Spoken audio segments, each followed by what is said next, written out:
ጆካሊ ነው የሚባለው። ዛሬ የነበረው ድባብ በጣም ደስ የሚል ድባብ ነበረ እና ፕሮግራሙ በአማረና በጣም ደስ በሚል ሁኔታ ያሳለፍነው አልহামዱሊላህ።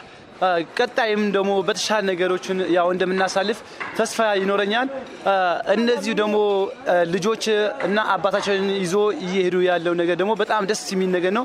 እስቲዲም ደግሞ ባለው ነገር ላይ እንዴት ድባቡ በአማረና በደመቀ ሁኔታ ረመዳናችን በአማረ ሁኔታ አሳልፈናል። ኢንሻአላህ ለቀጣዮቹ ደግሞ በተሻለ ሁኔታ ደግሞ በአማረ ነገር እንደምን ተስፋ እናደርጋለን። ኢንሻአላህ ባላ ፍቃድ ክርስቲያን ወንድሞቼንም የፖሊስ አባላቶችንም ጭምር በአማረ ሁኔታ መስተንግዶችን ሲያደርጉን የነበረ ወንድሞቻችን በጣም ደስ ይል ነበር። ኢንሻአላህ አላህ በጥሩ ነገር የሚያደርሳቸው ሰዎች አለ ያርጋቸው። ትብብራቸው በጣም ደስ ይል ነበር እና እህት ወንድሞቼ ይሄንን ቪዲዮ በተቻላችሁ አቅም ሼር፣ ሪፖስት፣ ኮፒ ሊንክ ያርጋችሁ ለህዝቡ እንዲዳረስ እንድታደርጉን በአክብሮት እንጠይቃችኋለን። ወሰላሙ አለይኩም ወራህመቱላሂ ወበረካቱ። አላሁ አክበር ብያለሁ። እሺ